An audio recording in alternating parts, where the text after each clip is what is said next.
uliacha enzi yako na mamlaka yako. Haleluya. Ukashuka komboa. Wastahili Bwana, wastahili. Mwambie tena kwa sauti, utukufu na heshima kwa sauti. Utukufu na heshima vyote ni vyako, vyote ni vyako. Wastahili Bwana jioni ya leo.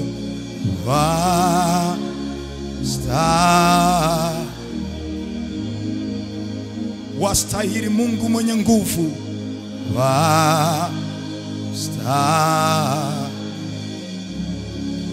Uliacha enzi yako, uliacha enzi yako. Rabo shendererere bosi katalaba. Mwambie Bwana, ukashuka, ukashuka.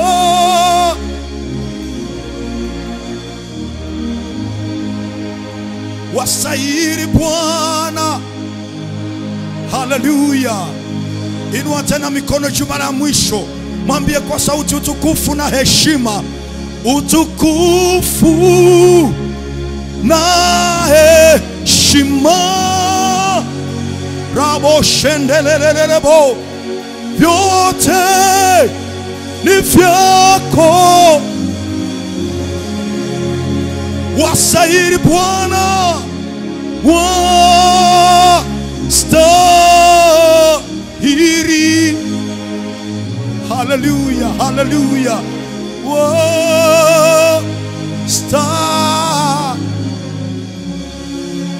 Uliacha enzi yako, uliacha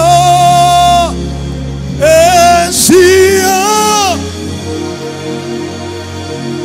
na mamlaka yako.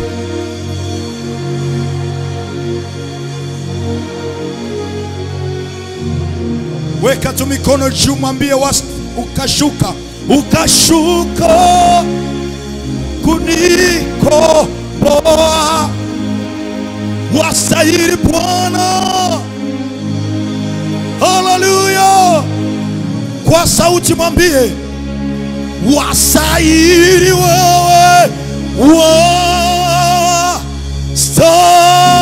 wastahili, wastahili Bwana.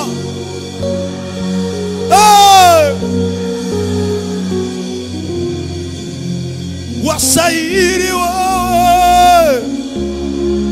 Haleluya, haleluya. Weka mikono juu kabisa, mwambie wastahili Bwana. Ongeza sauti, mbingu zisikie, anga lisikie. Wastahili wewe, wastahili, wastahili wewe.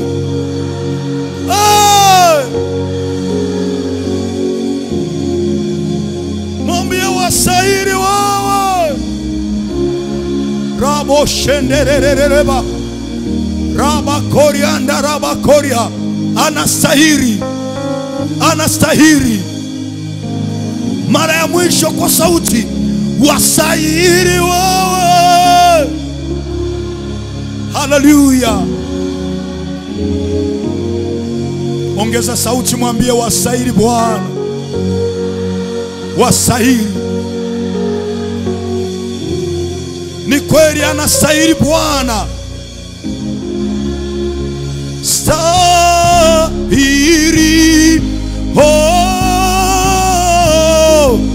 na waimbaji tumwambie Bwana,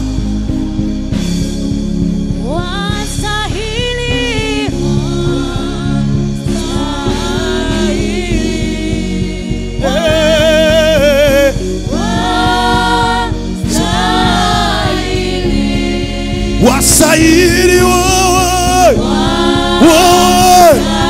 wewe wasairi wewe,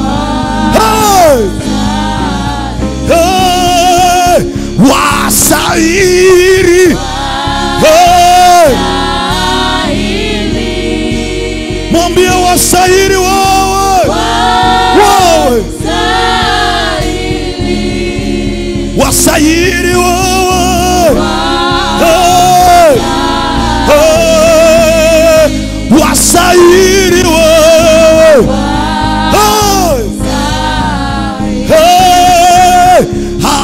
hallelujah,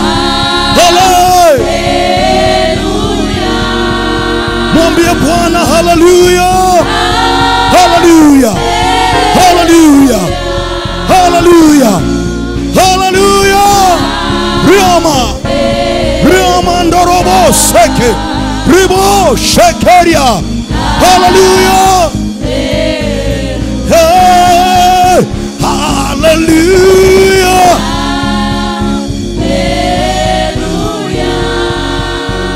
mwambie hallelujah, hallelujah, hallelujah, hallelujah. Noa mikono juu mbele za Bwana.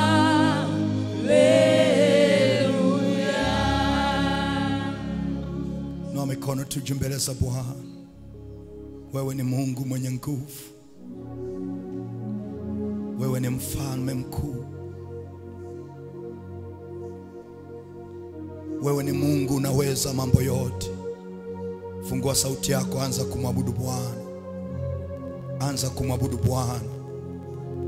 Wewe ni mtakatifu Bwana. Wewe ni mtakatifu Mungu wetu. Wewe ni mtakatifu Mungu wetu. Fungua sauti, muadhimishe Bwana. Nisikie sauti za watu wanaomwabudu Bwana. Endelea kumwabudu Bwana.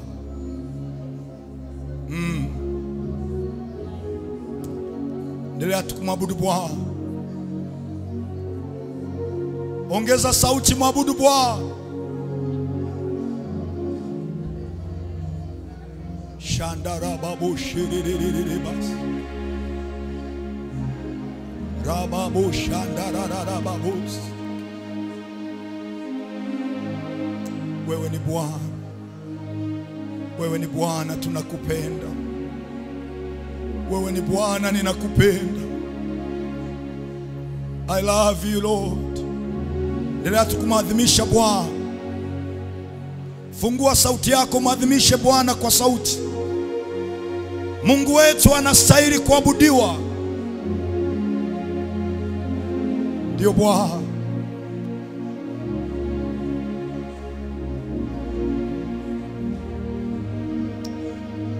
Pokea sifa zetu. Pokea sifa za mioyo yetu, Bwana.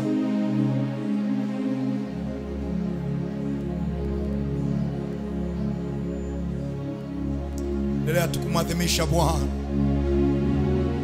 Mungu anapenda kuabudiwa. Anapenda ibada ya mioyo yetu.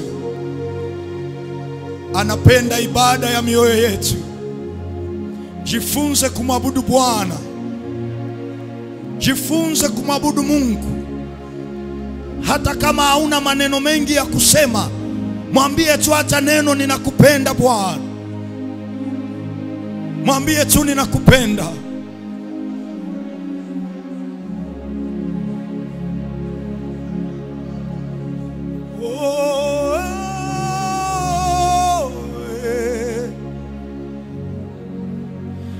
You are the matter.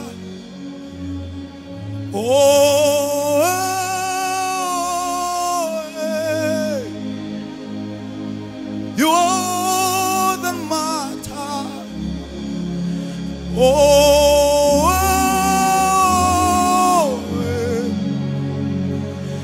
You are the matter.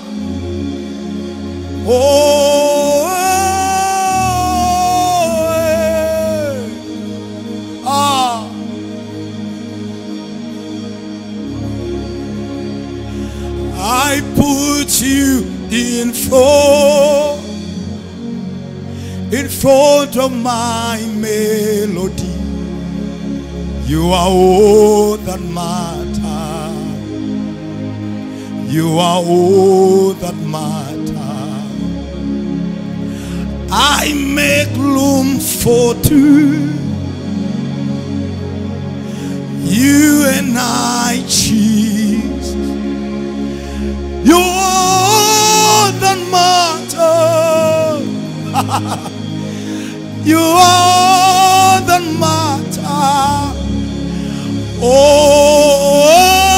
Oh, you are the matter. Oh,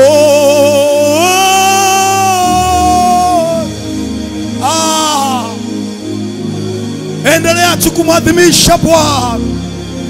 Yeye ni kila kitu kwenye maisha yetu. Yeye ni kila kitu. Yeye ni kila kitu kwenye maisha yetu.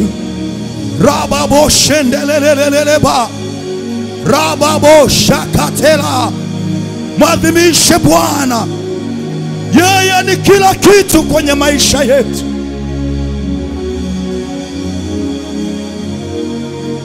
Paza sauti yako, madhimishe Bwana.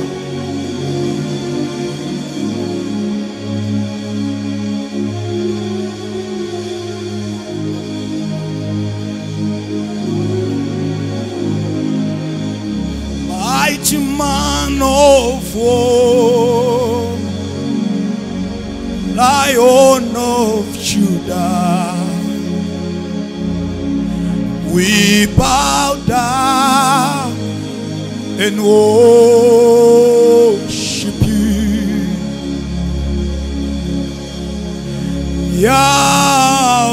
Yahweh, Yahweh. Kamwendi. Inua tu mikono juu, mwambie fanya ulichokusudia kwenye maisha yangu leo.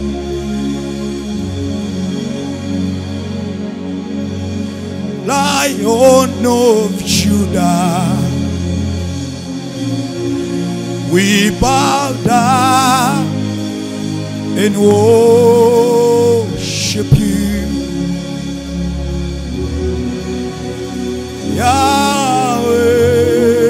Yahweh, Yahweh, Kamwendi.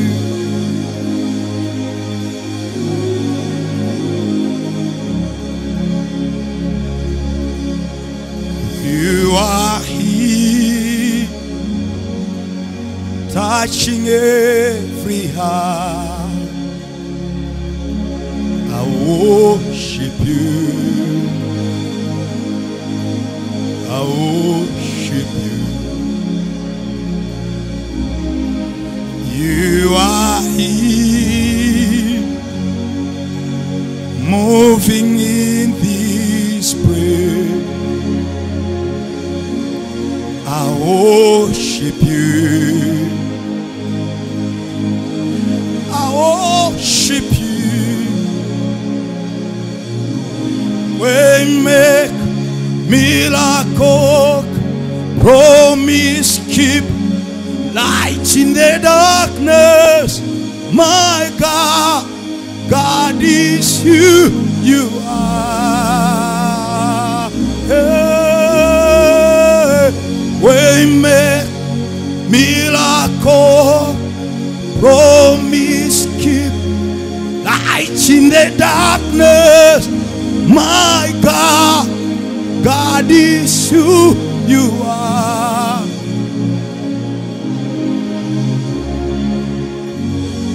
Endelea tu kumadhimisha Bwana.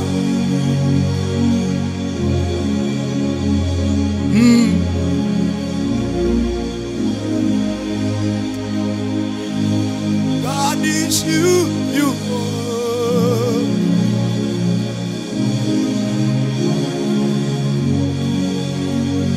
Oh, God is who you are. God is who you are.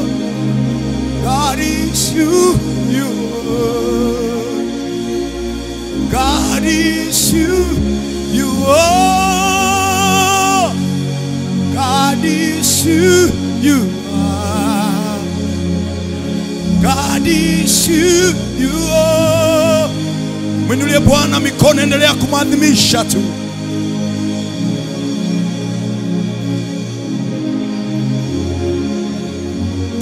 Thank you, Jesus.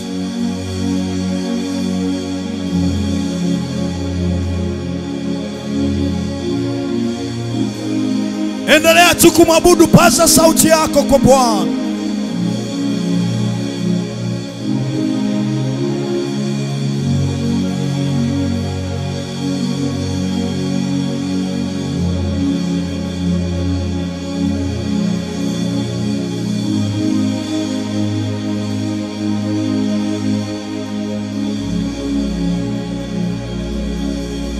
Utamwambia nini ukimwona? Utamwambia nini ukimwona? Tunainama, tunasujudu, Mungu ni mmoja. Haya,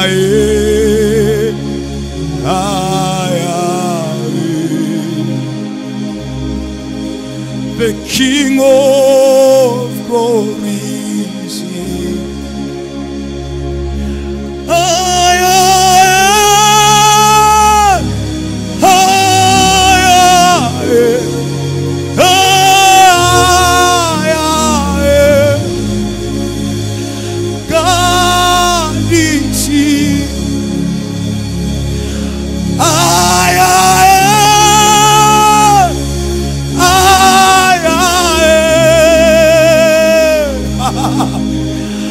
The King of glory is he.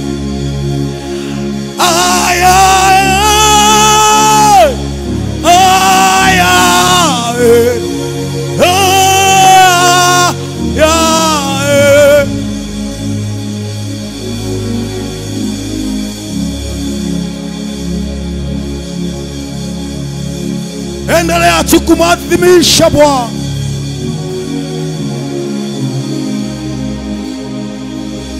The King of glory is here.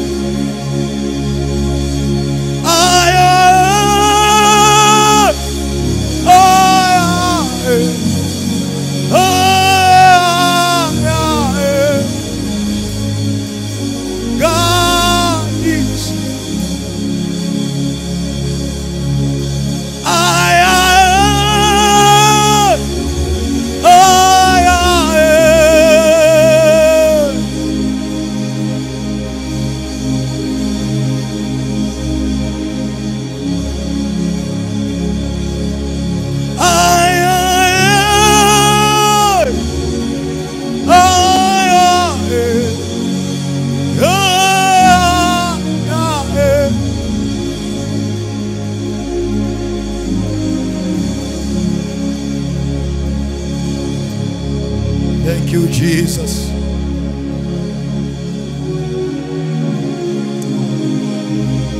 Thank you, Jesus. Usichoke kumwabudu Bwana. Usichoke.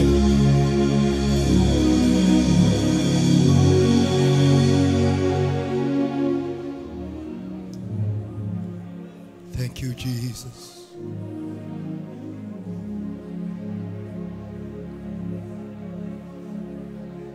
Sante Bwana. Sante Bwana. Sante Bwana. Sante Bwana.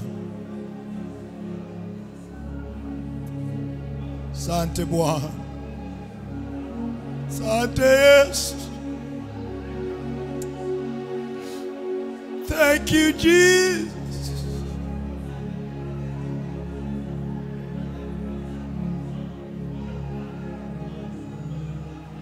Asante Yesu.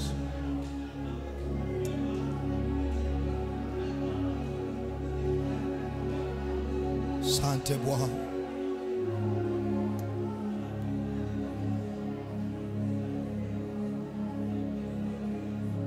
Thank you, Jesus. Pigia Yesu makofi mazuri jioni ya leo.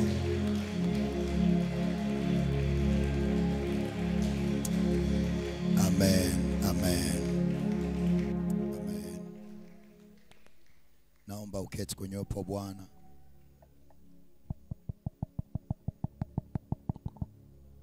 Naomba uketi kwenye uwepo wa Bwana jioni ya leo. Asante Yesu.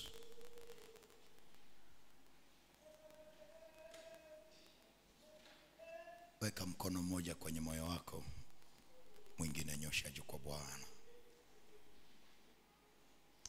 Uwepo wa Bwana umetufunika. Nguvu za Mungu zimetufunika. Kiweza tu kufunika macho, tafakari uaminifu wa Bwana. Mahali alipokutoa, amekutetea kwenye mengi, amekupigania kwenye vita nyingi. Kama si Bwana hata leo usingefika. Wengine kama si Mungu hata hiyo nafasi usingekuwa nayo. Ndio maana kuna watu wakiona unalia kwenye madhabahu hawajui unalia kwa ajili ya nini. Lakini unamshukuru Bwana namna alivyokuwa mwema na mwaminifu kwenye maisha yako.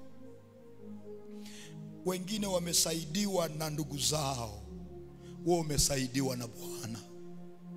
Wengine wamesaidiwa na wajomba zao, wewe umesaidiwa na Bwana. Wengine wametetewa na wanasheria, lakini wewe umetetewa na Bwana mpaka umefika leo. Ndio maana kuna watu wakiona unaahirisha vikao vyenye posho za maana, ukifunga biashara yako kwenda kwenye madhabahu, kuna watu hawakuelewi, hawajui ya kwamba hata mahali ulipo leo ni Mungu amekusaidia, ni Mungu amekutetea. Umejawa na neema na neema tele, umejawa na rehema na neema tele. Kwa sauti, umejawa na, mwambie kwa sauti Bwana.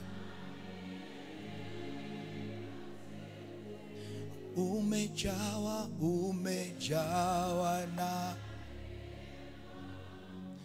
nane. Kama sio wewe, kama sio wewe, ningekuwa wapi? Kama sio wewe, kama sio, mwambie Bwana kwa upendo. Kama sio wewe, kama sio wewe, ningekuwa wapi? Umejawa na,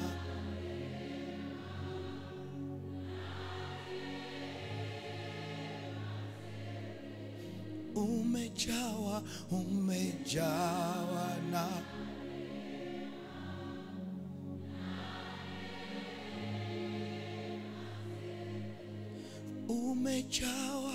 umejawa na,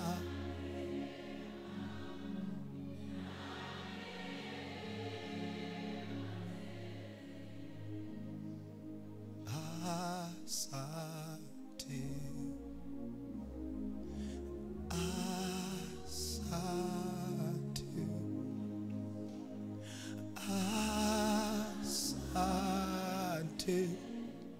ewe Mungu wa twasema twasema twasema asante ewe Mungu, nasema iwe personal, nasema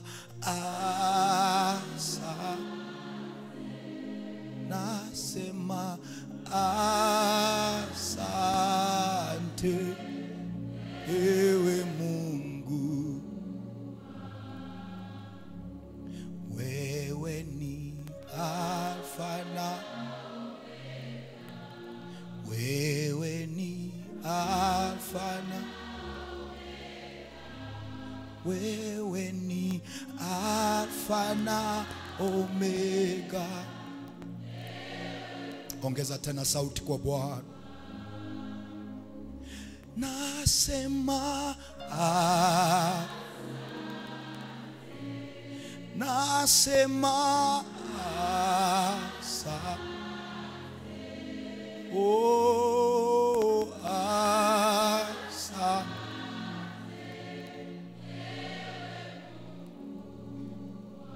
mara mwisho tena kwa sauti, nasema Ingia kwenye chumba chako cha ndani, mshukuru Bwana. Kuna wakati tunakosa muda wa kushukuru. Mwambie asante. Thank you Jesus.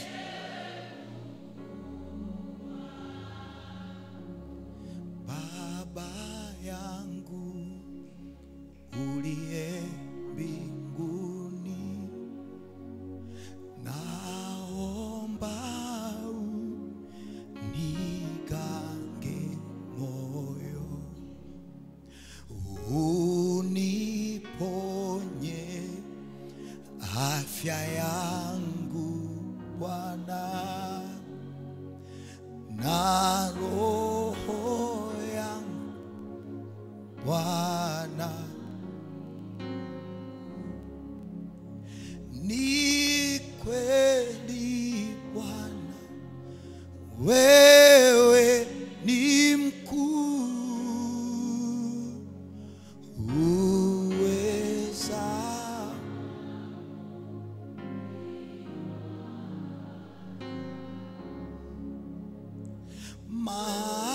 matendo makuu mimi nayao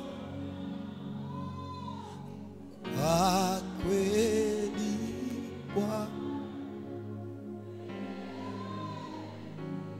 Tumwambie sikufaa kwa sauti. Sikufaa kuitwa mwanao, ila ni kwa neema yako. Mwili wangu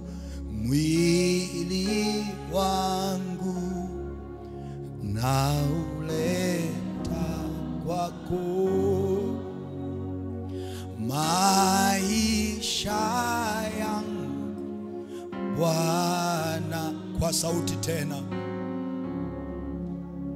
ni kweli Bwana, wewe ni mkuu, uweza niwa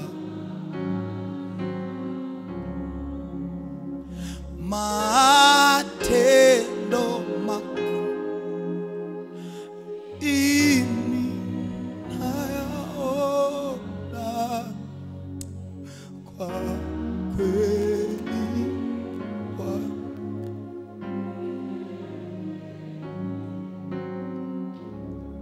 Sema, Bwana Yesu, ninakushukuru.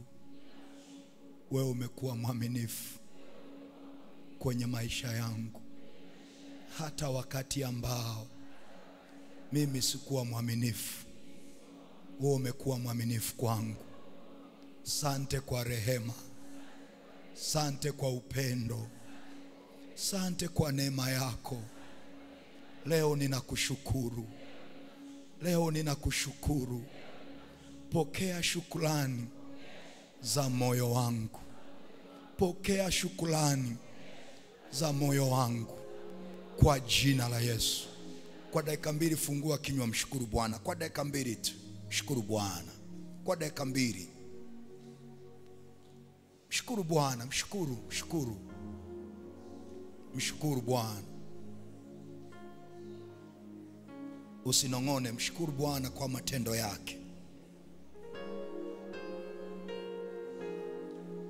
Paza sauti, mshukuru Bwana. Kuna wakati tunakosa shukrani kwa Bwana.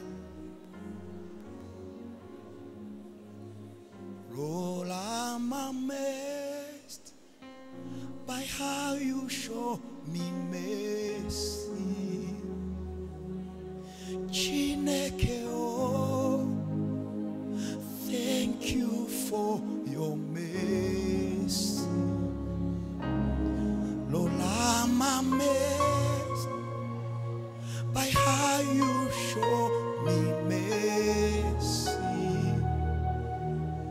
Chineke, oh, thank you for your mercy. Nashangazwa na rehema zako Yesu, asante kwa rehema. Lord, I'm amazed by how you show me mercy. Endelea tupaza sauti, mshukuru Bwana. Dakika 1 imebaki, mshukuru Bwana, paza sauti. Alikusaidia ukapona ile ajali, alikusaidia kwenye ile vita ukutumbuliwa, alikusaidia ule ugonjwa haukukuua, kitanda kile kile ulicholalia alilalia mwenzako akafa, wewe ukapona. Mwambie Yesu asante, mwambie asante, mwambie. Ongeza tena sauti, ongeza sauti, mwambie asante.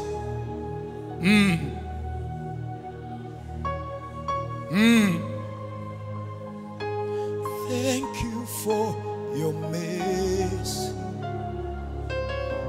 Lord, I'm amazed by how you show me mercy.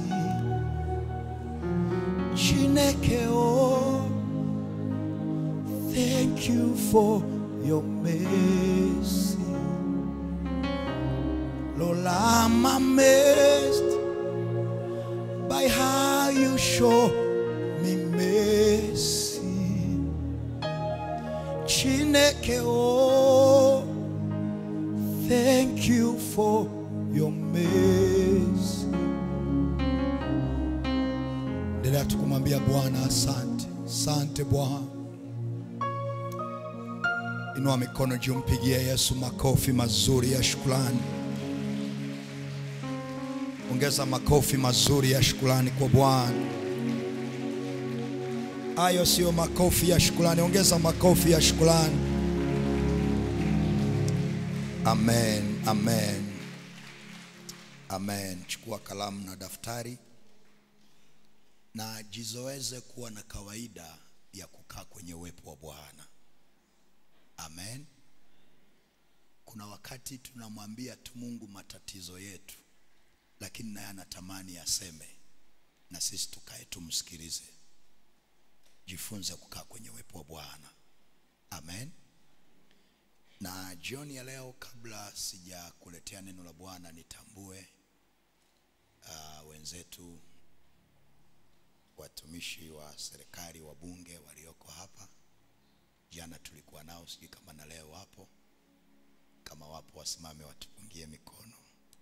Tunawapenda sana wao. Wapigie makofi mazuri. Mungu awabariki sana. Tunawapenda. na pale mwishoni pia tutatamka neno kwa ajili yenu, ili Mungu tena awape kibali cha kuingia awamu nyingine. Tumekuwa na somo ambalo lina kichwa kinachosema kikombe kilichobeba hatima. Kikombe kilichobeba hatima. Na tumetazama mambo mengi, na sio rahisi tena kufanya marudio, lakini kama ndio umekuja leo, Mungu akupe neema ya kufuatilia somo hili kwenye YouTube channel ya Mwalimu Emilian Katubaemo. Utakuta kuanzia day 1 mpaka kipengele ambacho tunaendelea nacho leo. Na tunaendelea na kipengele cha jana ambacho tulisema kuwa mwangalifu sana na maneno unayoyasema saa unakinywea kikombe. Be careful. Kuwa mwangalifu sana na maneno unayoyasema saa unakinywea kikombe. Adui anaweza kuyatumia hayo maneno kutimiza makusudi yake katika saa ya kufanikiwa kwako. Kuwa mwangalifu sana na maneno unayoyasema saa unakinywea kikombe.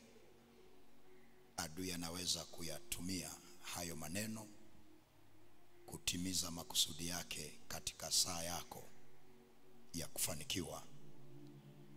Na jana nilikusomea kitabu cha Yeremia sura ya 22 na ule mstari wa 21. Anasema, mimi nalisema nawe wakati wa kufanikiwa kwako, lakini ulisema sitaki kusikia. Alafu anasema, hii ndiyo iliyokuwa desturi yako tangu ujana wako, kutokuitii sauti yangu. Na nilikuonyesha kama anasema mimi nalisema nawe wakati wa kufanikiwa kwako, na mahali pengine anasema wakati na bahati huwapata wote. Wakati na bahati huwapata wote. Kwa kila mtu aliyeko hapa, kila mtu aliyeko duniani anapambana juu ya wakati na anapambana juu ya bahati. Na Yeremia anasema Mungu alisema na huyu mtu katika saa yake ya kufanikiwa, lakini huyu mtu hakutaka kusikia. Na jana nilikwambia kama anasema nilisema nawe wakati wa kufanikiwa kwako, manake kila mtu ana saa yake ya kufanikiwa. Na Mhubiri 3 ule mstari wa 1 mpaka wa 8 anasema kwa kila jambo kuna majira yake, na wakati kwa kila kusudi chini ya mbingu. Manake hautufanikiwi tu kwa sababu umejisikia kufanikiwa, ila tunafanikiwa kwa sababu ni majira ya Mungu. Na majira ya Mungu yakifika atasababisha vitu vitokee. Na unaweza ukatumia akili zako na nguvu zako kupambania jambo fulani, kama sio season ya Mungu, uwe na uhakika hata kama una watu wa kukusaidia hawataweza kufanya chochote kile, kwa sababu sio saa ya Mungu. Na tulisoma pia kitabu cha Yakobo sura ya 5 na tuliishia hapa jana. Nikusomee tena hapo ili niweze kusogea mbele. Kuna kipengele kizuri sana ambacho nahitaji kukidaka na tupate nafasi ya kuomba. Yakobo sura ya 5 na ule mstari wa 13 anasema, mtu wa kwenu amepatikana na mabaya na aombe, ana moyo wa kuchangamka na aimbe zaburi. Mtu wa kwenu amepatikana na mabaya na aombe, ana moyo wa kuchangamka na aimbe zaburi. Na tulisoma pia habari ya Ayubu kwenye kitabu cha Ayubu sura ya 2 mstari wa 9 na wa 10. Ayubu anapoambiwa na mke wake kwamba mme wangu utateseka mpaka lini, kufuru ufe. Ayubu anamwambia mke wangu, tupate mema mkononi mwa Mungu, tusipate na mabaya. Na maandiko yanasema katika mambo yote Ayubu hakumtenda Mungu dhambi kwa midomo yake. Kwa hiyo Ayubu anachojaribu kutueleza ni kwamba kila mwanadamu na title alionayo lazima atapita kwenye vipindi vikubwa viwili vya kimaisha, kipindi cha mema na kipindi cha mabaya. Kila mwanadamu. Na ni vile tu kuna wengine hawasimlii wanapopita kwenye mabaya, lakini kuna mtu uko hapa ukipita kwenye mabaya mtaa mzima wanajua. Mtaa mzima wanajua. Na leo nataka nikusaidie, si kila mtu utakayemshirikisha matatizo yako au changamoto ulionayo ataibeba kwa uaminifu. Wengine watakutia moyo, lakini wakitoka hapo, moja watakudharau, lakini pia wataenda kukutangaza. Na ndio maana shida yako ni ya kwako na Mungu. Na mahali salama pa kwenda kujielezea jinsi unavyojisikia kutokana na mahali unakopita ni kwenye madhabahu. Ndio mahali salama. Ukishapiga maombi na kumweleza Mungu mahali unakopita na jinsi unavyojisikia, jitahidi kutokuonyesha kama una matatizo. Sasa si kila mtu atakubeba, wengine watakucheka, wengine wataenda kukutangaza, wengine watakudharau. Hata kama hauna hela ya kula, uko kazini na wenzako wanakuambia twende kwa ajili ya lunch, waambie nina mfungo wa siku 40. Nani atajua kama huna hela? Watasema leo yuko kwenye maombi, kumbe mwenzako na mimi mfukoni hakusomi. Bwana Yesu asifiwe. Wakiona unatembea kwa miguu, huna hela ya daladala, waambie Dr. Janabi alinishauri nifanye mazoezi ya viungo, nitembe. Nani atajua huna hela? Ukiona huna mafuta ya kupaka kama ya kwao, paka hata mafuta ya kupikia. Si madamu uso unang'aa, nani atajua umepaka mafuta ya kupikia? Alizeti unaweza, pastor amesema alizeti unajipaka na unashine. Bwana Yesu asifiwe. Kwa nini? Shida yako iwe ya kwako na Mungu. Usipende kuanika mambo yako kwa kila mtu. Si kila mtu ana kifua. Wengine mafriji yao hayagandishagi. Tazama uliyekanae, muulize, friji yako inagandisha? Unamuonaje kwanza? Unamuona friji inagandisha kweli? Ukiona hajacheka ujue friji yake haigandishi, imeshakufa compressor. Labda leo tutengeneze compressor yake ili aweze. Bwana Yesu asifiwe. Sasa katika siku ya mabaya, Yakobo anasema ukipita kwenye kipindi kigumu, fanya mambo matatu nilikwambia jana. Namba 1, omba. Amen. Baada ya kuomba, au namba 2, omba ukiwa na moyo wa kuchangamka. Ni kweli huna hata shilingi 10, unapita kwenye vita, unapita kwenye jaribu zito sana, lakini ukija kanisani piga mapambio kama vile kila kitu kiko sawa. Ameniokoa, lakini ukitoka hapa huna uhakika unaenda kula nini nyumbani kwako. Omba una moyo wa kuchangamka. Na jana nikakwambia cha 3, imba zaburi. Maana yake kuliko ufungue kinywa na kuanza kunungunika na kulalamika, imba zaburi. Kwa mfano, kwa nini anasema imba zaburi? Mfano, unapita kwenye jaribu zito na wanaokuzunguka wanajua kabisa unapita mahali pagumu. Alafu wanajua una Mungu. Wamekuona kila siku ukimtaja Mungu, lakini unapita mahali pagumu amenyamaza. Moja, ni rahisi kunungunika. Lakini ukishajifunza somo hili, badala ya kunungunika utaimba tu, mataifa yote yanakufahamu kuwa wewe ni Mungu usiyeshindwa. Hata mimi leo ninakufahamu kuwa wewe ni Mungu Okay, nisikilize.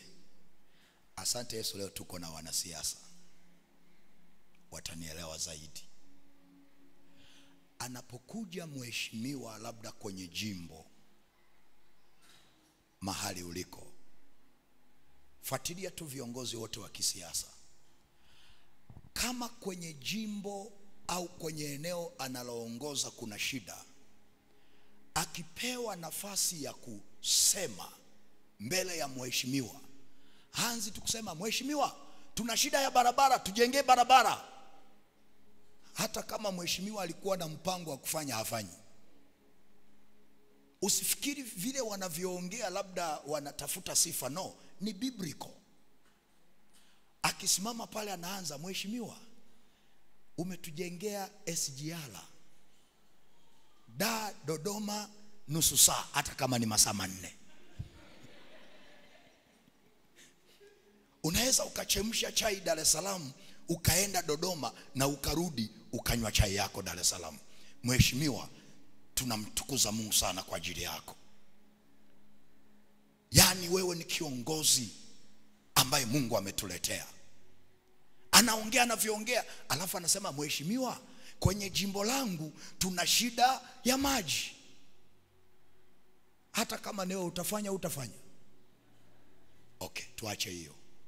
Ngoja tujaribu hivi. Sasa mimi ni mtoto wa huyu mama. Tuashumu hii ni mama, una hela? Sawa, tuashumu hii ni hela, si ndio?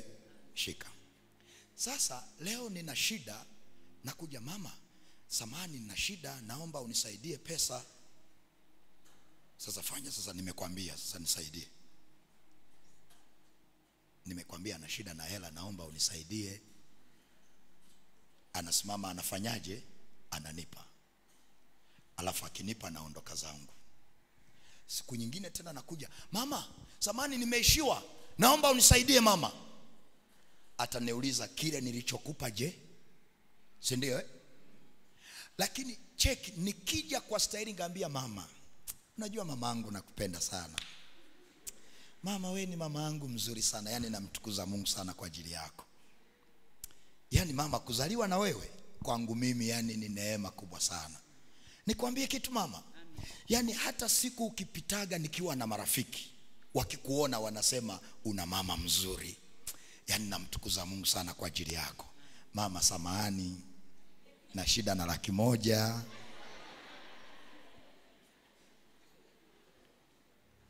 Atanipa hatanipa? Hata kama kwa sasa hana, uwe na uhakika atatafuta ili aweze kunipa. Tunaenda sawa? Naweza kukaa.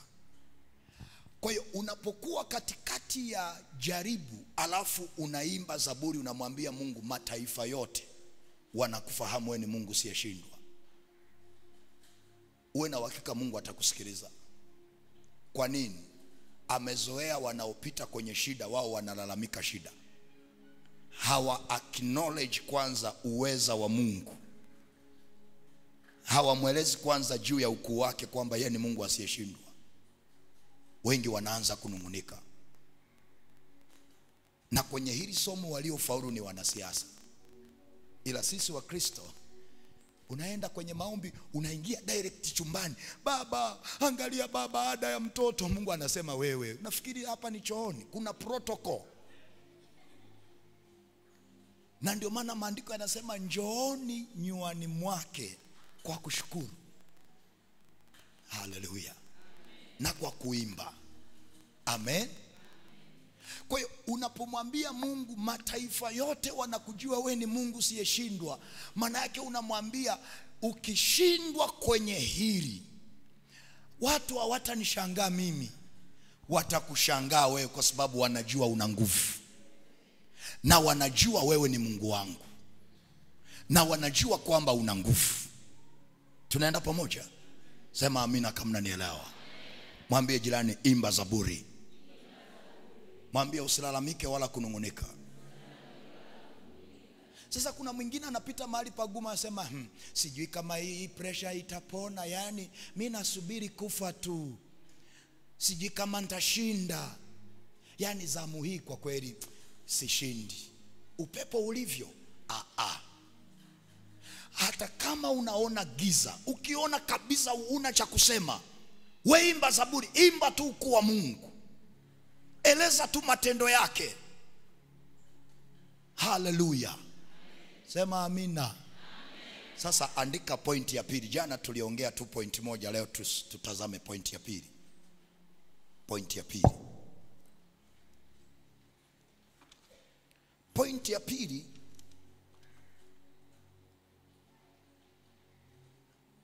Jana tukua na pointi yoyote, hata mjasema. Sasa ndo tunatazama pointi ya kwanza. Andika, katika saa yako ya kukinywea kikombe.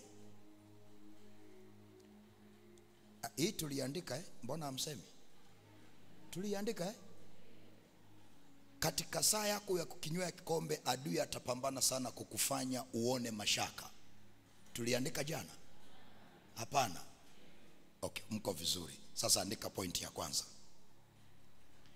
Katika saa yako ya kukinywea kikombe, adui atapambana sana kukufanya uone mashaka juu ya uwepo wa Mungu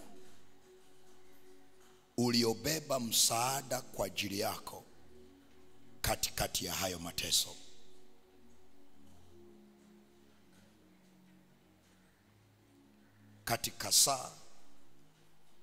Katika saa yako ya kukinywea kikombe, adui atapambana sana kukufanya uone mashaka juu ya uwepo wa Mungu uliobeba msaada kwa ajili yako katikati ya hayo mateso. Uone mashaka.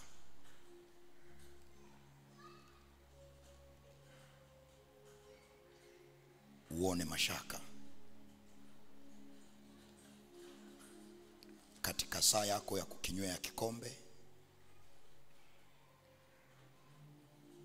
adui atapambana sana kukufanya uone mashaka juu ya uwepo wa Mungu uliobeba msaada kwa ajili yako katikati ya hayo mateso. Andika kitabu cha waraka wa kwanza. Andika Yakobo, sio waraka wa kwanza, andika Yakobo. Yakobo sura ya kwanza, ule mstari wa 5 mpaka ule mstari wa 8. Alafu tutasoma tena wa Korinto wa pili sura ya 2 na ule mstari wa 11. Wa Korinto wa pili sura ya 2 na ule mstari wa 11. Ule mstari wa 5 mpaka wa 8 anasema hivi: lakini mtu wa kwenu akipungukiwa na hekima, na aombe dua kwa Mungu awapaye wote kwa ukarimu, wala hakemei, naye atapewa. Alafu anasema mstari wa 6, ila na aombe kwa imani pasipo shaka yoyote, maana mwenye shaka ni kama wimbi la bahari lililochukuliwa na upepo na kupeperushwa huku na huku. Alafu cheki mstari wa 7, anasema maana mtu kama yule asiyedhani ya kuwa atapokea kitu kwa Bwana. Anasema maana mtu kama yule asidhani ya kuwa atapokea kitu kwa Bwana, maana mtu wa nia mbili husitasita katika njia zake zote. Bwana Yesu asifiwe. Sema kwa sauti pamoja nami, ila na aombe kwa imani. Sema kwa sauti, ila na aombe kwa imani pasipo shaka yoyote. Kama anasema ila na aombe kwa imani. Maana yake kuna kuomba kwa imani na kuna kuomba kusiko kwa imani. Unaweza ukafurahia kwamba unaomba lakini hauombi kwa imani. Na ni mistari ambayo wengi watu tunaisoma lakini hujawahi kuitafakari. Kwamba unapoenda kuomba ili uweze kupokea kitu kwa Bwana, sio wingi wa maombi ulioomba, sio mpangilio mzuri wa maombi ulivyoomba, ila ni uwezo wako wa kuomba kwa imani. Sema kuomba kwa imani. Okay, ngoja nikupe challenge kidogo. Uko tayari kwa challenge? Wangapi tuko hapa tuna imani? Nyosha mkono juu. Wangapi tuna imani? Usinyoshe hivi, si una imani? Nyosha hivi. Wangapi mna imani? Shusha mikono chini. Mimi ningeulizwa hili swali, ningemwambia Yesu nisaidie kutokuamini kwangu, au ningemwambia niongezee imani. Okay, kwa nikupe mtihani kidogo. Sema haleluya.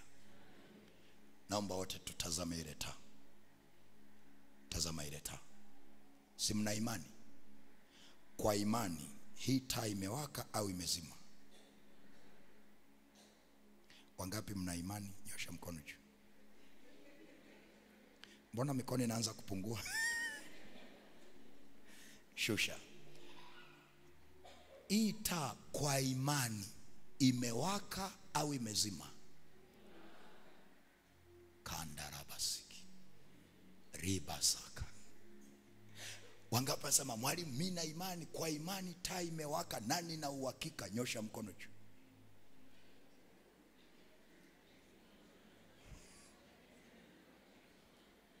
Kwa imani imewaka baba. Okay, twende pamoja.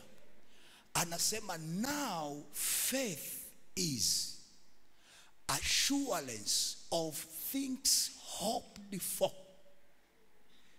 Ukisoma hii Waebrania 11:1 ili uielewe, lazima uisome kwa lugha ya kimathematics.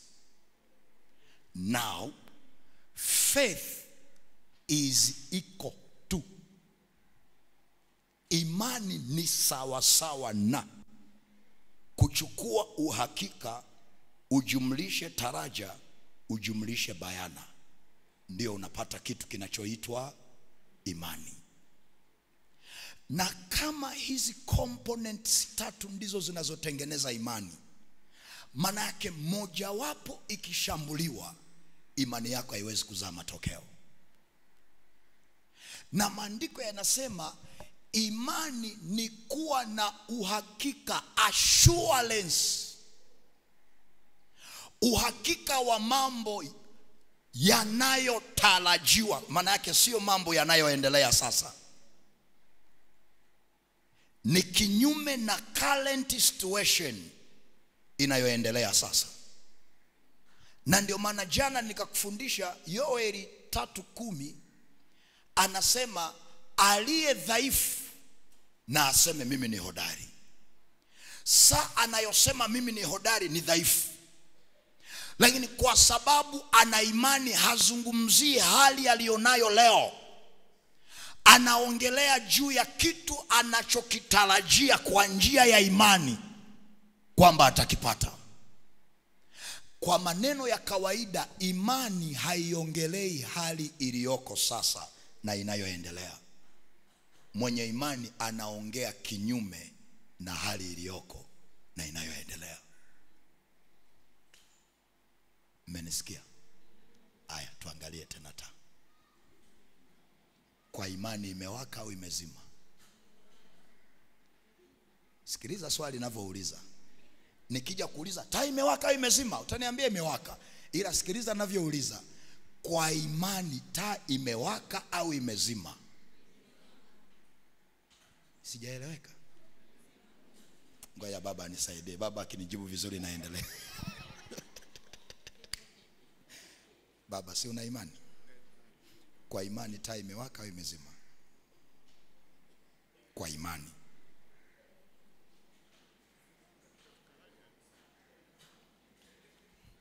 Bwana, jaribu mfano mwingine. Tuache huo taa. Huo taa unawachanganya. Hii chupa ina maji, sio? Kwa imani chupa ina maji au haina maji?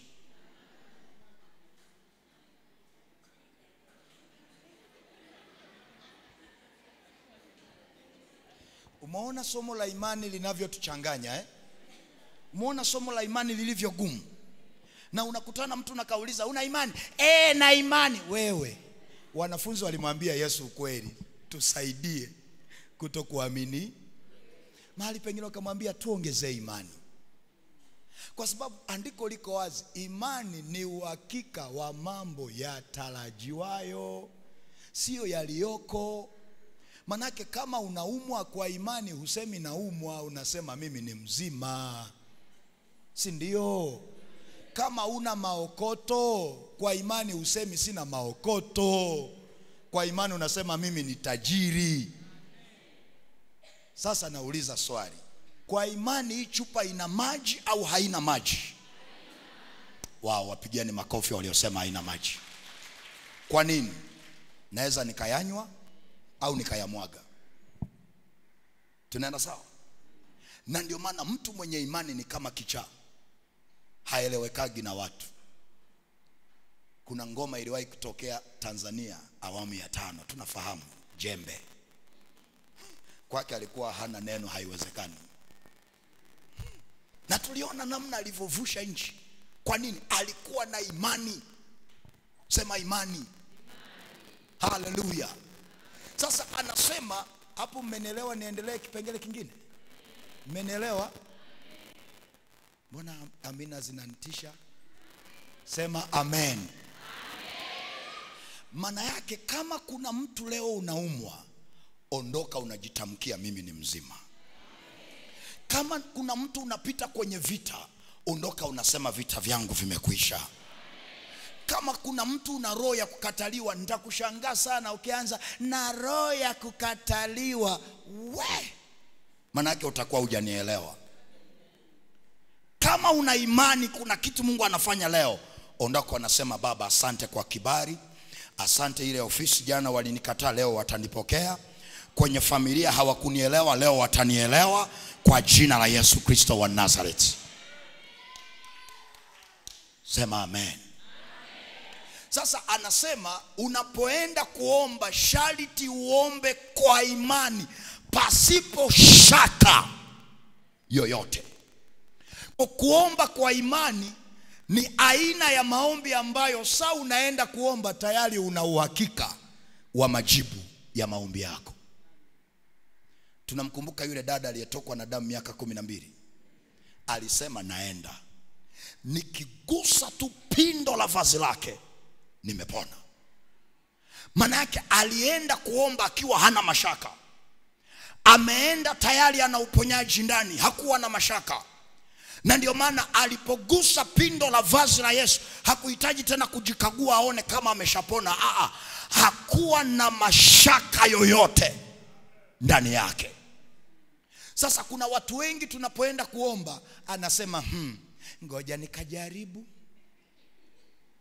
Maandiko yanasema mtu wa namna hiyo mwenye mashaka asitegemee kama atapokea kitu kwa nani.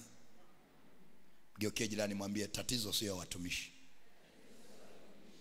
Mwambie kwa sauti tatizo sio kanisa lako. Mwambie tatizo ni wewe. Huna imani. Mwambie una mashaka. Mwambie leo ya kuachie kwa jina la Yesu.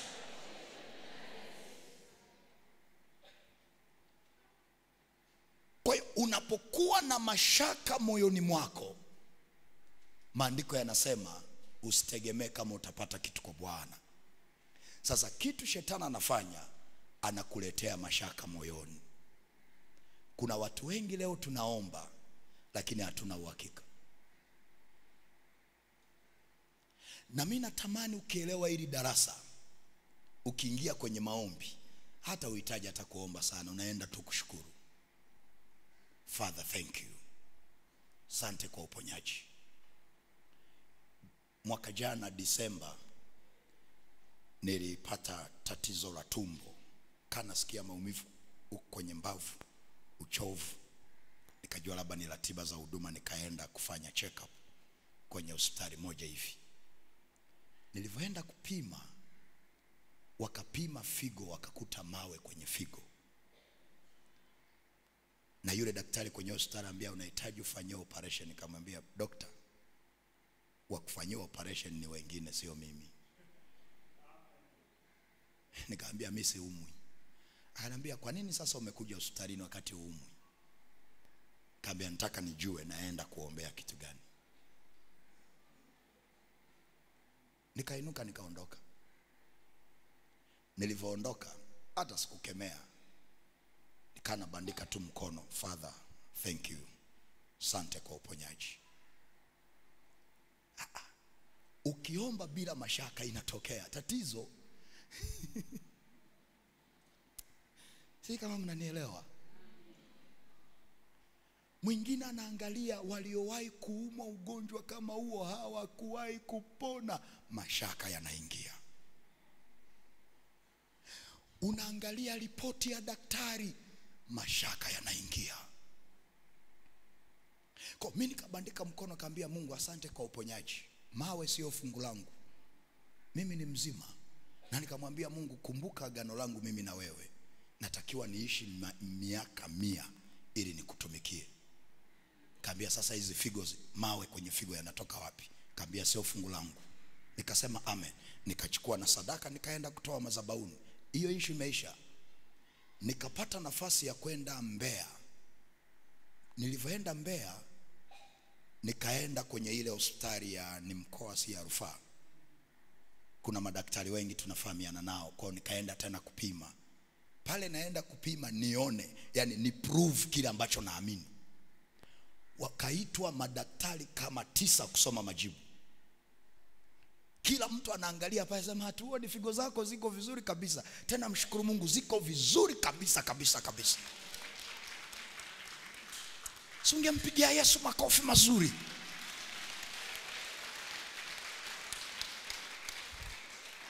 Halo. Si kama mnanielewa? Mnanielewa? Ila na aombe kwa imani pasipo mashaka yoyote. Na mtu mwenye mashaka asidhani ya kuwa atapokea kitu kwa Bwana.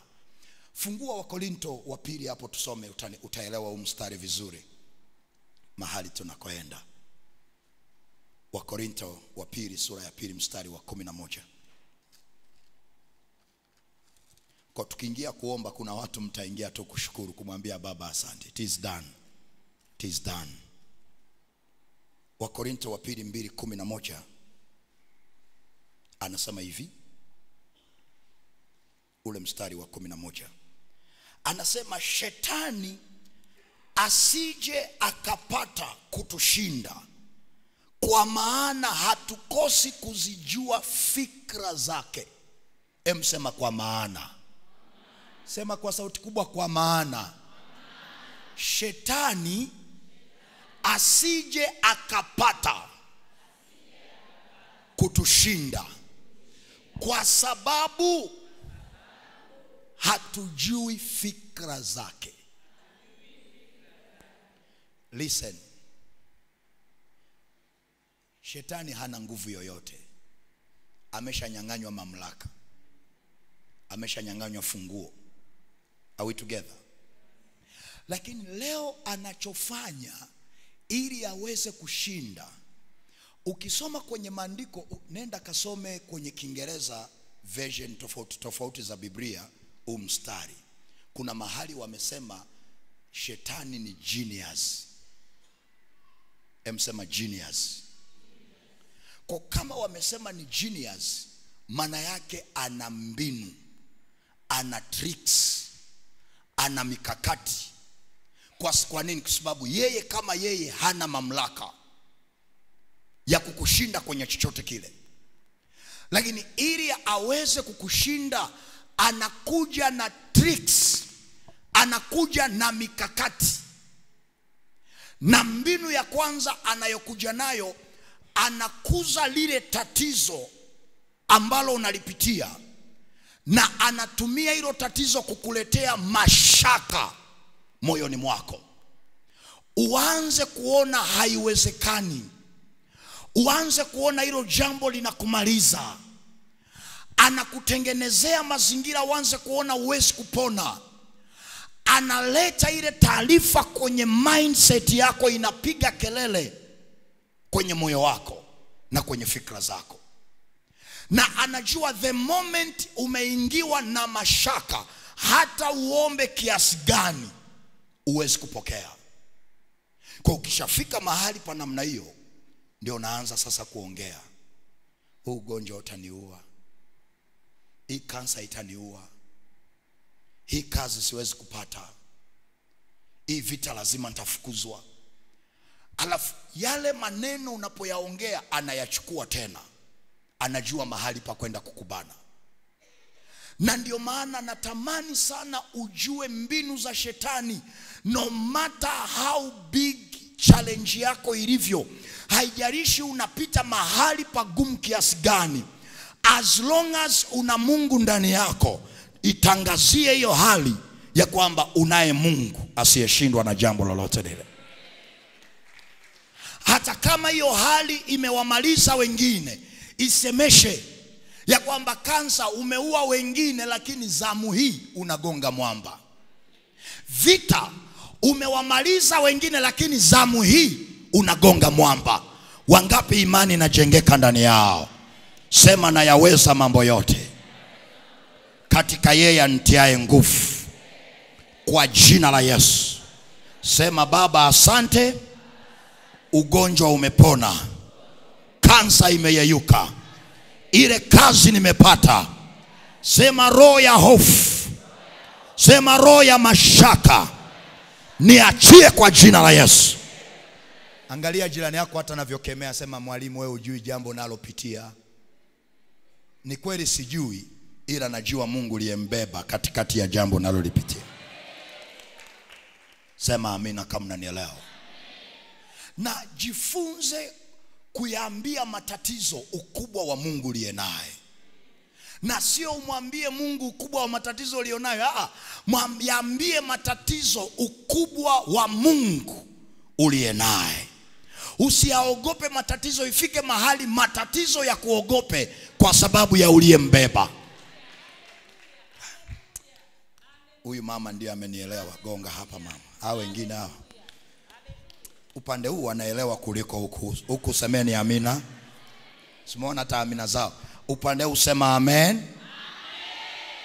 Au kwa sababu wamekaa waheshimiwa? Okay, ngoja tusikie huku. Upande huu sema amen. Amen. Basi mimi ni mhubiri wa upande huu. Hallelujah. Sema kwa jina la Yesu, roho ya hofu, roho ya mashaka, leo niachie kwa damu ya Yesu. Ninatamka leo, vita vyangu vimekwisha. Sema vita yangu imekwisha kwa damu ya Yesu, kwa damu ya Yesu. Sema shetani hautanishinda tena, maana nimezijua mbinu zako. Kuanzia leo mashaka yananiachia, roho ya hofu inaniachia kwa damu ya Yesu. Yale mambo niliyoyatarajia kwa miaka mingi, sema leo kwa imani, sema ninayapokea, nayo yanakuwa yangu kwa jina la Yesu. Sema amina kama unapokea. Sema amina kama umepona. Sema amina kama unaamini ile kazi umepata. Sema amina. Na mimi nawatamkia waheshimiwa, hakutakuwa na mtu yeyote kwenye jimbo atakayeweza kushindana na nyie kwa jina la Yesu. Hakutakuwa na mtu yeyote kwenye jimbo atakayekuwa na kibali zaidi yenu kwa jina la Yesu. Sema amina kama unanielewa. Tunawatamkia leo ya kwamba bungeni watarudi wote kwa jina la Yesu. Sema amina kama unanielewa. Gonga na jirani yako, mwambie acha mashaka. Gonga na watu wawili watatu, mwambie acha mashaka. Mwambie ukiamini mambo yote yanawezekana kwake yeye aaminie. Wangapi mashaka yanaondoka hapa? Wangapi imani inajengeka ndani yao? Ninakutamkia jioni ya leo, ile safari ya kwenda nje ya nchi mwaka huu iko pale pale, haitazuiliwa tena. Sema amina kama unanielewa. Ule mtaji utapata, ile biashara utapata, ile kazi utapata. Ukiamini mambo yote yawezekana kwake yeye. Sema amen. Pigie Bwana vigelegele. Nisaidie, gonga na watu wawili watatu, waambie tuonane mwakani majira kama haya. Tuonane mwakani majira kama haya. Walisema huwezi kupona, wataona Bwana amekuponya. Walisema nyumba zako haziwezi kuisha, tuonane mwakani majira kama haya. Walisema huwezi kupata kazi, tuonane mwakani majira kama haya. Sema amen. Jipige kifua, sema moyo wangu. Sema nafsi yangu, endelea mbele kwa nguvu. Piga hiyo nafsi, sema nafsi yangu, endelea mbele kwa nguvu, wala usiogope. Unaye Bwana wa majeshi asiyeshindwa na chochote. Sema amina kama unanielewa. Pokea hiyo neema kwa jina la Yesu. Pokea hiyo neema. Wangapi wanapokea hapa? Sema amen.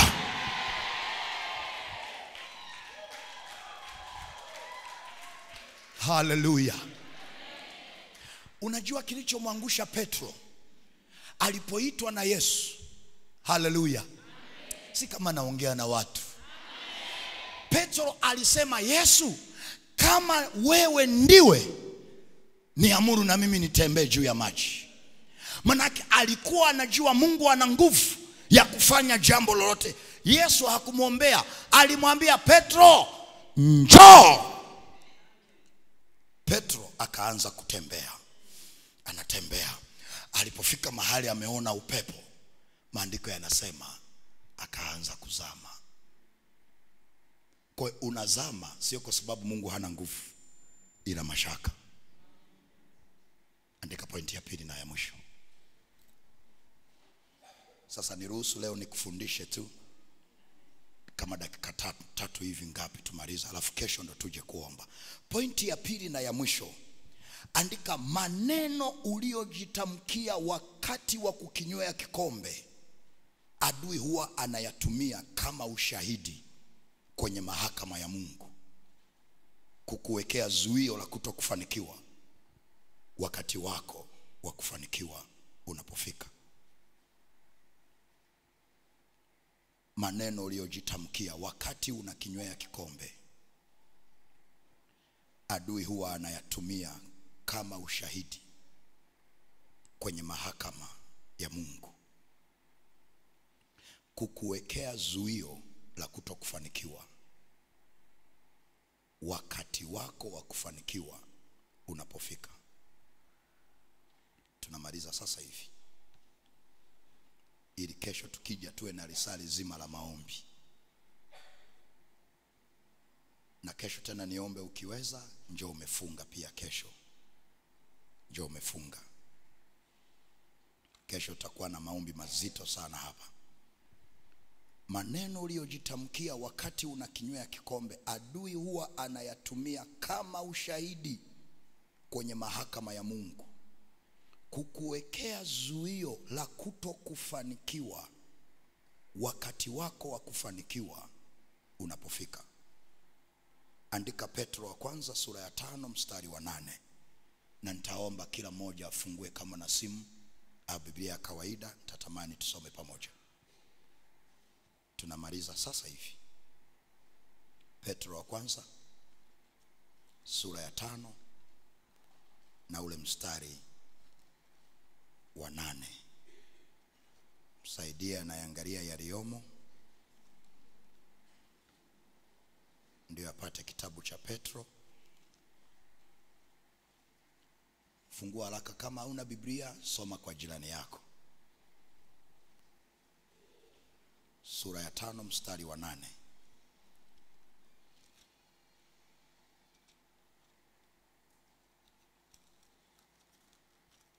Kama umepaona sema amina kwa sauti. Aya tusome twende. Muona hata msome kwa sauti na wazumu. Aya ongeza sauti twende. Muwe na kiasi na kukesha, kwa kuwa mshtaki wenu Ibilisi kama simba au ngurumaye huzunguka zunguka akitafuta mtu ammeze. Rudia tena kwa sauti kubwa.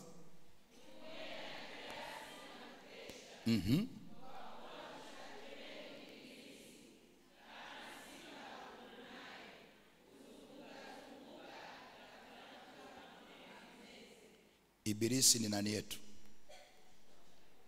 Kama umesoma hapo, shetani ni nani yetu? Sema mshtaki wetu. Sasa andika, kama kuna mshtaki, uwe na uhakika kuna mshtakiwa pia. Kama kuna mshtaki, kuna mshtakiwa pia, na mshtakiwa ni wewe. Na usisome tu Biblia kama unasoma gazeti, tafakari.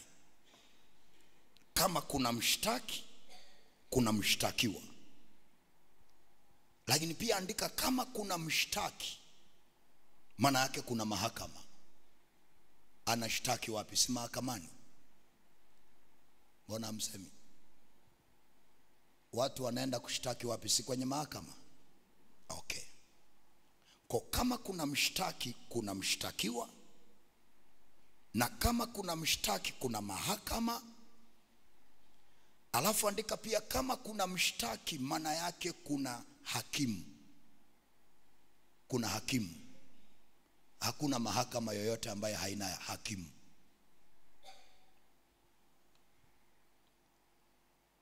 Lakini pia andika, kaza mkono. Tunamaliza sasa hivi. Kaza mkono. Andika pia, kama kuna mshtaki, maana yake kuna sheria. Kuna sheria. Kwa sababu ili mashtaka yako yawe na mashiko, lazima yawe na kifungu cha sheria ambacho hayo mashtaka yamesimamia.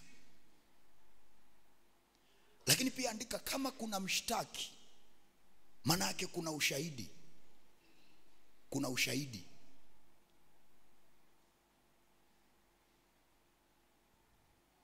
Ndio maana mahakamani unaweza ukakamatwa umezini na ukaenda ukakataa. Walikukamata kabisa, lakini mahakamani nasema wamenifananisha, mpaka wakuletee ushahidi. Lakini pia cha mwisho, kama kuna mshtaki, maana yake kuna wakili. Kuna wakili. Wale wanasheria, ukiuchambua mstari kisheria, utaelewa zaidi ya haya ninayokufundisha. Alafu kisha maliza kuandika, macho ubaoni. Tunamaliza sasa hivi, alafu kesho ni maombi. Umemaliza kuandika, macho ubaoni, nitazame mimi. Mnatia huruma. Mkazie macho ile kana muulize, wewe una kesi ngapi kwenye mahakama? Kuna watu mna makesi kibao. Ngoja twende utanielewa. Maandiko yanasema muwe na kiasi na kukesha. Manake hata unapopita mahali pagumu uwe na kiasi. Ongea ila uwe na kiasi. Bwabwaja maneno ila uwe na kiasi. Kwa nini? Niliwahi kukutana na binti aliwahi kupigwa kitu kizito. Aliachwa. Alivyoachwa akaanza kusema wanaume wote ni mbwa. Yaani mimi sitaki tena ndoa, sitakate na niolewe, sitaki. Hawa wanaume hawa. Sawa. Kidonda bwana sikikapona, si akavuka kakutana na handsome boy wa Kiha kama mwalimu. Haleluya. Si dada akapenda tena. Yule kaka kawa mwaminifu, akatangaza na uchumba, akamvarisha pete ya uchumba, akalipa mahali, wakaandikisha ndoa. Sasa bwana cheki, siku ya kwenda kwenye send off, wameshaandaa kila kitu kwenye send off, wamealika watu na wageni wa heshima. Umefika muda, si unajua nyewe vijana, sisi tuliokuwa zamani, sisi wazee wa zamani, hatukuaga na hizo mbwembwe. Nyewe vijana wa 2000 nyie. Haya, umefika wakati bibi harusi amtafute mtarajiwa ili amtambulishe kwa wageni na watu walioko hapa, akawekewa wimbo. Hapa nilipo mimi ni kwa neema na mikono. Si mnawajua nyewe wa dada? Nimetoka mbali, anazunguka ukumbi, toka mbali, nimetoka mbali. Tafuta ukumbi mzima, mtarajiwa hayupo. Akajua labda ni mbwembwe tu. Si unajua mna mambo mengi nyewe watoto wa 2000 nyie. Anapiga simu, anaambiwa the number you are trying to call is not reachable, please try after 1 year. Hapatikani.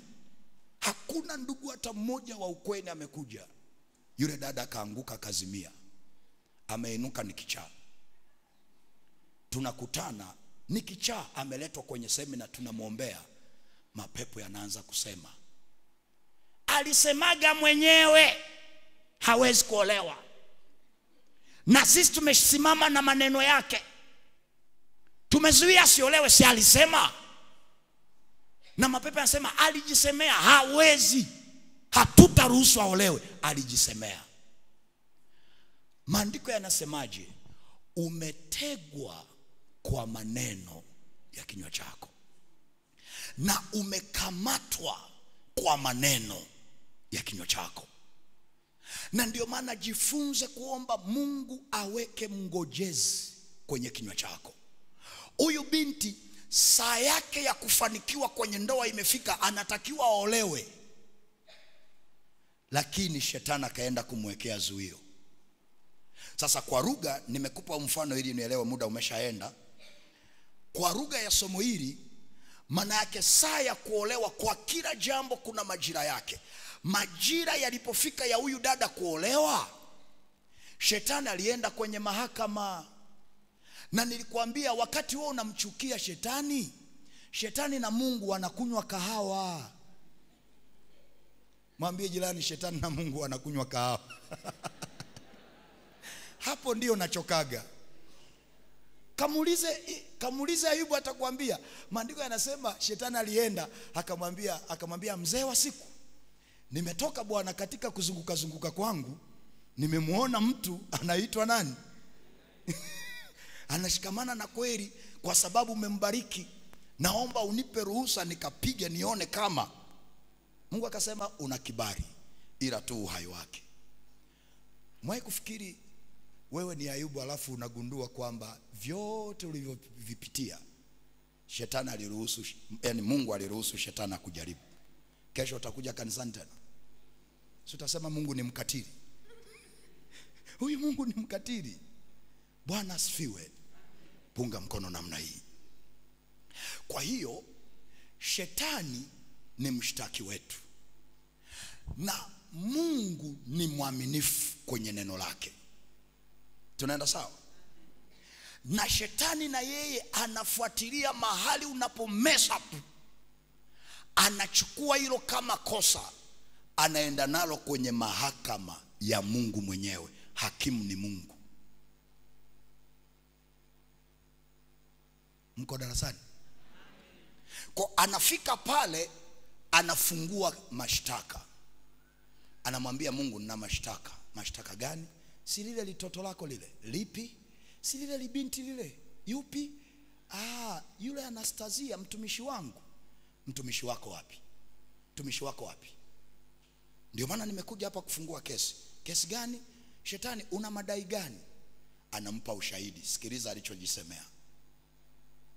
alijisemea hataki tena vya kuolewa. Sasa naomba mahakama yako iniruhusu niende nikatekeleze alichosema mwenyewe sawa sawa na sheria zako. Ngoja nikupe sheria, nikuonyeshe sheria za kiroho. Andika Warumi 8:1-2. Unasomaga tu hapo kama unakunywa maji. Nikuonyeshe sheria ambazo zinatuongoza ulimwengu wa roho, ambazo zinampa mamlaka shetani ya kukubana kisheria, lakini pia zinatupa na sisi mamlaka ya kujichomoa mahali tulipobanwa na shetani. Ila kwa sababu watu wengi hatujui hizo sheria, hatujui namna ya kwenda kwenye mahakama ya Mungu kuondoa mazuio tuliyowekewa kwa kutumia sheria tulizopewa. Fungua hapo tusome pamoja Warumi 8:1-2, na ni mstari wetu wa mwisho kwa leo. Aya tuliopaona tuseme amina. Twende kwa sauti kubwa. Sasa basi hakuna hukumu ya adhabu juu yao walio katika Kristo Yesu. Kwa sababu sheria ya roho wa uzima ule ulio katika Kristo Yesu imeniacha huru mbali na sheria ya dhambi na mauti. Mwisho wa kunukuu. Naweka na hapa kabisa ni kwamba siendelei tena. Sasa andika, ulimwengu wa roho unaongozwa na sheria mbili. Sheria ya uzima au sheria ya roho wa uzima, na sheria ya pili ni sheria ya dhambi na mauti. Ulimwengu wa roho unaongozwa na sheria za aina mbili.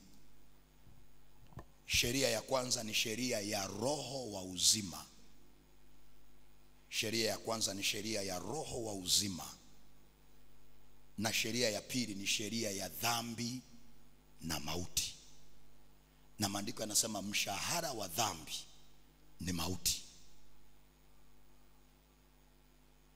Kwa hiyo hii sheria ya roho wa uzima tumepewa tuitumie sisi. Sheria ya dhambi na mauti ndiyo kajamaa kanasimama nayo kwenye mahakama. Wale ambao mmefuatilia masuala ya kesi, ukienda kufungua mashtaka lazima waangalie kifungu cha sheria ambacho kinasapoti mashtaka yako. Wakikosa kifungu cha sheria, hiyo kesi hawaifungui, kwa sababu wanajua wakienda mahakamani hawahukumu tu kwa kufuata hisia, wanahukumu kwa kufuata sheria. Na shetani na yeye akienda kufungua mashtaka anaenda na sheria ya dhambi na mauti, kwamba Mungu ulisema mwenyewe kwamba mtu atakula matunda ya kinywa chake, na ulisema ya kwamba kwenye kinywa cha mtu kuna nguvu ya uzima na kuna nguvu ya mauti. Angalia alichojisemea, kwa sheria ya dhambi na mauti naomba mahakama yako inipe ruhusa niachilie mauti kwenye maisha yake. Ni kweli ni majira yake ya kupata, lakini angalia alijisemea mwenyewe, ushahidi ninao. Anaenda ana play ile voice note yako. Voice note yako ulisemaje? Yani jamani, mimi nimechoka, hii kansa itaniua hii. Yani sitapona. Saa yako ya uponyaji ilikuwa imefika, unatakiwa kupokea uponyaji. Anakimbia mahakamani, anaweka zuio, huyo haruhusi kupona. Ushahidi ulionao? Alisema mwenyewe hii kansa itamuua. Kwa sheria ya dhambi na mauti naomba nipewe ruhusa niende nikaue. Ushahidi ninao. Maandiko yanasema my people perish because of lack of knowledge. Wale mlioenda mahakamani, usipojua kucheza na sheria unashindwa kesi. Na wapendwa, tulio wengi hatujajifunza kwenda mbele za Bwana kimahakama. Hatujajifunza kwenda kwa Mungu kimahakama. Na tunapoenda mahakamani kwenye mahakama ya Mungu, sisi huwa hatukatai kama hizi mahakama za duniani. Utaulizwa ni kweli ulisema huwezi kupona? Hatusemi hapana. Tunasema mheshimiwa hakimu, ni kweli kabisa nilipita kwenye kipindi kigumu na nikaona kufa, nikaona giza, sikuona kama natoka. Ni kweli nilisema kwamba nitakufa, au nilisema siwezi kuvuka. Lakini kwa sheria ya roho wa uzima na kwa damu ya Yesu ambaye ni wakili wetu, naomba mahakama yako iingilie kati.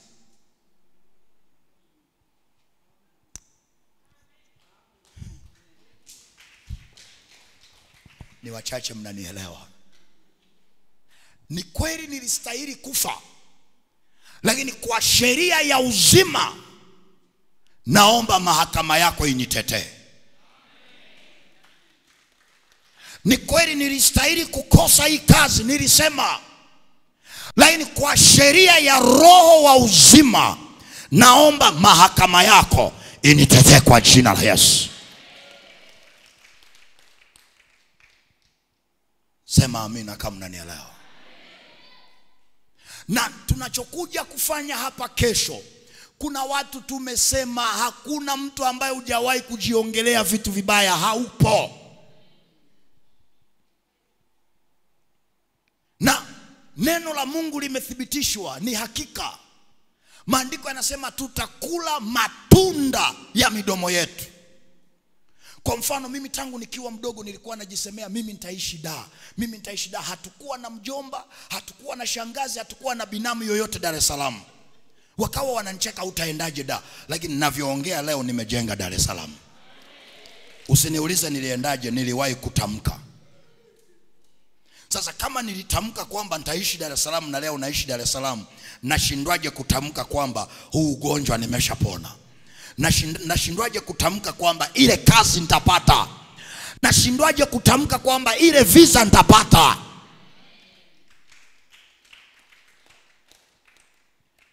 Na ukiangalia kwenye maisha yako, chochote kinachoendelea leo uliwahi kukisema.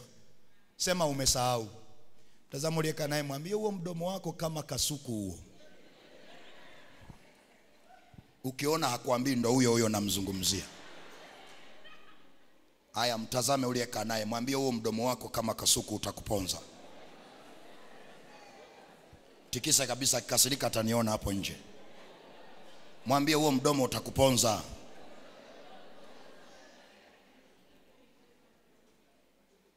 Hello?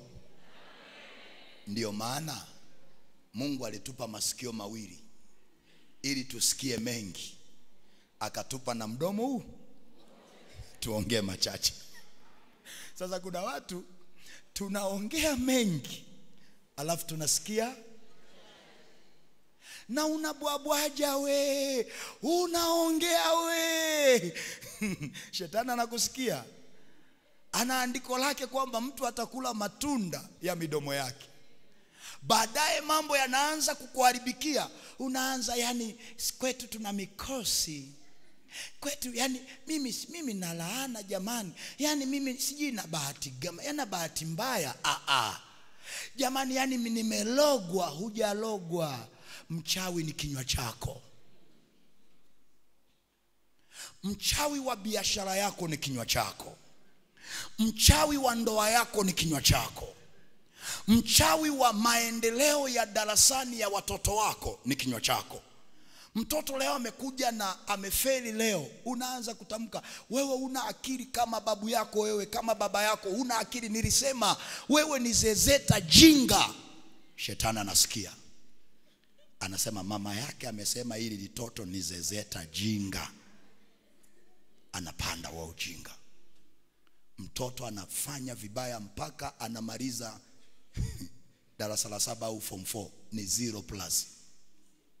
Unaanza kutafuta mchawi. Hakuna cha mchawi mdomo wako.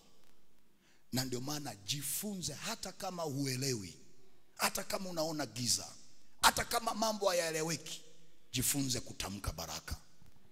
Mtoto amekuja na matokeo mabaya, mwambie we ni genius. Usiogope. Kuna kupata kuna kukosa. Huenda leo umeferi, lakini kesho Mungu atakusaidia. Alafu mtie moyo, mwambie na kujua una akili nzuri kama za baba yako. Leo mambo ni mabaya, una hela, jitamkie tu kwamba nijapopita katika bonde la uvuli wa mauti sitaogopa mabaya. Hapa nitapita, sio mahali nakaa.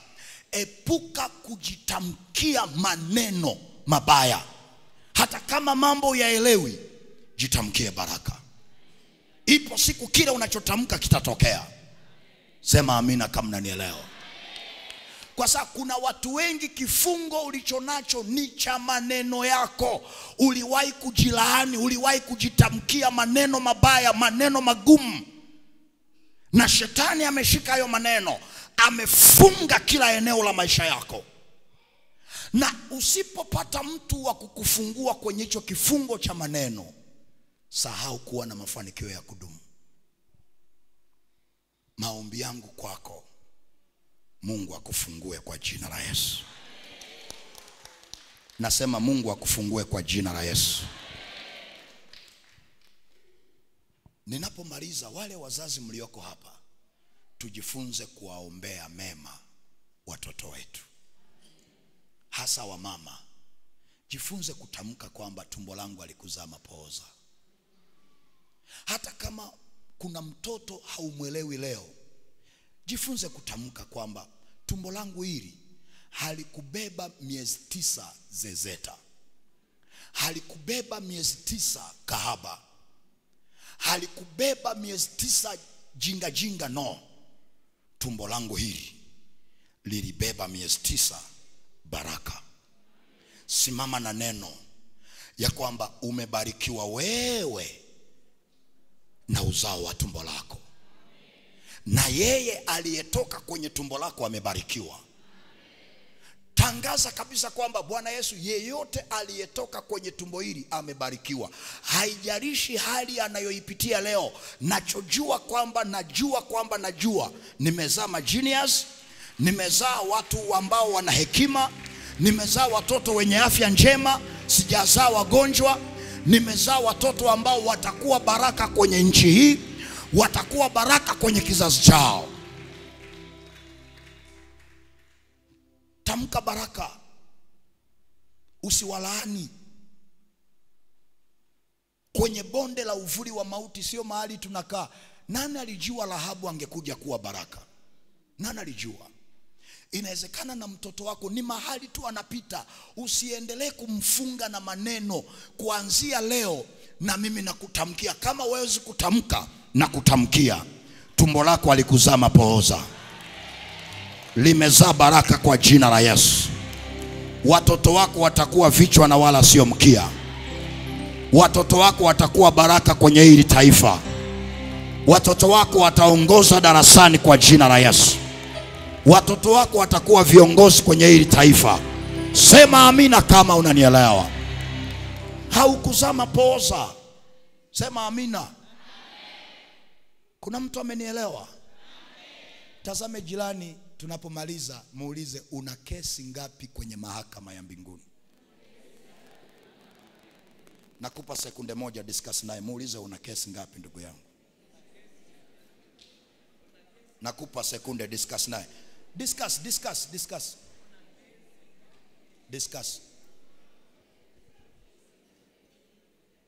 Naomba bahasha kwa ajili ya sadaka ya kesho. Discuss, nimesema discuss. Hiyo ni group work, na kila group mna present majibu. Tutaanza na hili group 1. Discuss. Ukiona uliyeka naye hadiscuss na wewe, ndo huyo.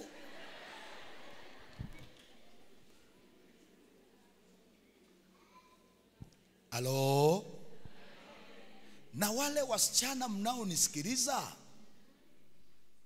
maandiko yanasema kwa kila jambo kuna majira yake.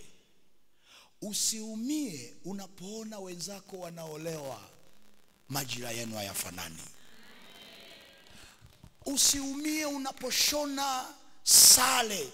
Umeshona sale kwenye harusi za wengi, unamuuliza Mungu, harusi yangu mbona haiji? Majira yenu hayafanani. amini ya kwamba na majira yako pia binti hapo utaolewa. Tena ndoa ya heshima. Ile kwamba umechelewa kuolewa, wenzako wanaolewa, isikufanye uanze kujitamkia maneno magumu. Isikufanye ukajiona unalaana au mikosi, ukaharakisha ndoa ukaingia kwenye ndoa ya majuto. Mungu akupe uvumilivu. Saa yako na wewe inakuja. Na wewe kuna watu watashona sare kwa ajili ya ndoa yako. Maombi yangu kwako, Mungu akusaidie, akupe ndoa ya heshima kwa jina la Yesu. Akukutanishe na mume wako sahihi ambaye sio tapeli wa mapenzi. Na wala usiumie kwa wale waliokuacha. Let them go. Walikuwa ni matapeli wa mapenzi. Na Mungu aliona ambacho wewe hukuona. Aliona hamtafika nao mbali, akakusaidia. Ni kweli uliumia, ila alikusaidia. Let them go. Alafu ruhusu mapenzi ya Mungu, uone kama Mungu atakuletea aliye sahihi. Ninakuombea katika jina la Yesu. Mwakani majira kama haya, na ndoa yako itokee kwa jina la Yesu. Na mtumishi wa Bwana nitakuja kukuimbia anamelemeta. Dada nani anamelemeta? Usikate tamaa, na wewe utaolewa. Your time is coming, the name of Jesus. Your season is coming, the name of Jesus. Nyanyua mikono juu Bwana.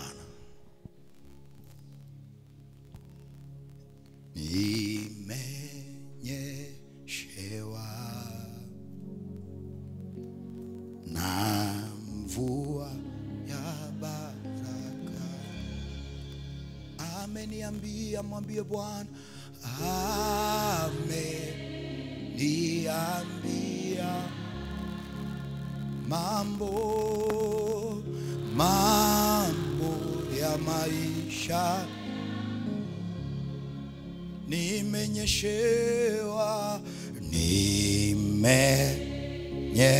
Nimenyeshewa na mvua. Weka mikono juu kila mmoja, sema Bwana Yesu, ninatamka leo majira yangu ya kufanikiwa.